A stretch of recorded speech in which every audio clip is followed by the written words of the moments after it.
Start करते हैं vector पे एक बेस्ड इम्पोर्टेंट क्वेश्चन हमने सपोर्टिंग मटेरियल में से लिया है। और क्वेश्चन का स्टेटमेंट है, suppose A vector is equal to lambda i minus का 7j प्लस का 3k, B vector equal to lambda i plus j plus 2 lambda के cap. If the angle between A and B is greater than 90, अगर इनके बीच का angle greater than 90 है, then prove that lambda satisfy the inequality -7 less than lambda less than 1, मतलब lambda greater than -7 less than 1। ये हमें satisfy करना है, ठीक है ना। तो देखो सबसे पहले गिवन है A vector is equal to lambda i cap -7 j cap plus का 3k cap, B vector equal to lambda i cap plus का जे कैप प्लस का 2 लैम्डा के कैप। अब angle between A and B is greater than theta, इनके बीच का angle suppose करो theta है, तो थीटा हमारे पास ग्रेटर देन है 90, ठीक है ना। अब ए और बी का जो आपका रिलेशन निकालना है इसमें हमें, जिससे लैम्डा आ जाए, हम डॉट निकाल लेते हैं। तो ए डॉट बी का फॉर्मूला क्या होता है? ए डॉट बी का फॉर्मूला हमारा होता है ए का मैग्नीट्यूड बी का मैग्नीट्यूड कॉस थीटा। तो हम यहाँ पे कॉस को यूज़ करते हैं। भाई देखो, अगर थीटा आपका ग्रेटर देन 90 है तो कॉस थीटा आपका लेस देन 0 होगा, क्योंकि 90 से ग्रेटर देन मतलब सेकंड क्वाड्रेंट में हमारा कॉस होता है नेगेटिव, ठीक है ना। तो आ गया नेगेटिव। अब कॉस थीटा की वैल्यू यहाँ से लिख लेगी ए डॉट बी अपॉन में ए का मैग्नीट्यूड बी का magnitude is equal to cos theta, ठीक है। तो यहाँ पे आ जाएगा ए डॉट बी अपॉन में ए का मैग्नीट्यूड बी का मैग्नीट्यूड लेस देन 0, ठीक है जी। अभी उधर जाके 0 हो जाएगा, यहाँ से आ जाएगा ए डॉट बी लेस देन 0। अब ए की वैल्यू लैम्डा आई माइनस का 7j प्लस का 3k डॉट बी की वैल्यू लैम्डा आई प्लस का जे कैप प्लस का 2 लैम्डा के कैप लेस देन 0।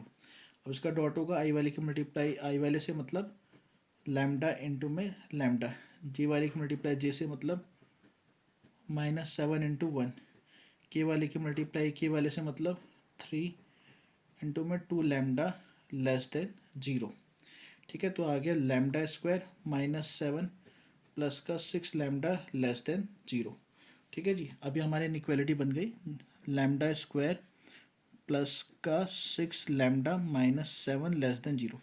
इसके फैक्टर करेंगे तो 7 इंटू में 1, 7 फैक्टर आ गया इसका, तो आ गया लैम्डा स्क्वायर प्लस का 7 लैम्डा माइनस 7 लेस देन 0।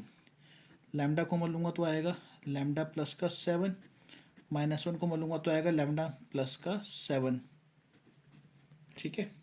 अब लैम्डा प्लस का 7 लैम्डा -1 लेस देन 0, ठीक है। ये हमारे पास इनइक्वालिटी आ गई। अब ऐसी इनइक्वालिटी कम बच्चों को सॉल्व करनी आती है, तो देखो इसे कैसे सॉल्व करते हैं। सबसे पहले हम लोग क्रिटिकल पॉइंट फाइंड करते हैं, कैसे? इन ब्रैकेट्स को 0 पुट करके। तो लैम्डा प्लस 7 0 होगा इक्वल टू 0, तो लैम्डा की वैल्यू -7 आएगी, और लैम्डा -1 0 होगा तो लैम्डा की वैल्यू 1 आएगी, ठीक है। अब हम इन वैल्यूज़ को नंबर लाइन पे प्लॉट करते हैं। पहले -7 आएगा, फिर 1 आएगा, ठीक है। यहाँ -इन्फिनिटी, यहाँ पे इन्फिनिटी। अब देखो इस इनइक्वालिटी में हम पॉइंट चेक करेंगे। -7 को अगर हम यहाँ पुट करते हैं लैम्डा की जगह पे पूरे क्वेश्चन में, तो -7 + 7 0, 0 इंटू में कुछ भी 0, 0 लेस देन 0 नहीं होता, तो इसका मतलब हम लोग -7 नहीं पुट कर सकते।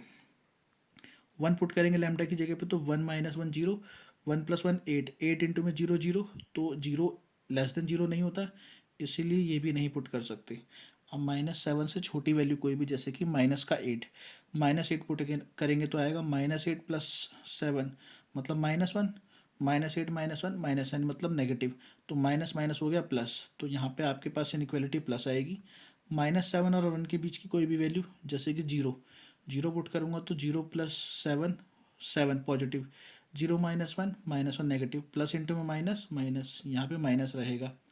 और 1 से बड़ी कोई वैल्यू, जैसे कि 2, 2 पुट करूँगा तो 2 + 7 पॉजिटिव, 2 - 1 पॉजिटिव, तो यहाँ पे आएगा प्लस, मगर आपको आंसर में क्या चाहिए? नेगेटिव। तो इसलिए ये हमारा लैम्डा के लिए रीज़न होगा कि कहाँ से कहाँ तक लैम्डा सेटिस्फाई करता है। तो लैम्डा आपका ग्रेटर देन होगा -1 और लेस देन होगा 7, ठीक है। तो लैम्डा यहाँ से आपके पास आ गया ग्रेटर देन -7 और लेस देन 1, जो कि आपसे प्रूफ करने के लिए इसमें कहा था, ठीक है जी।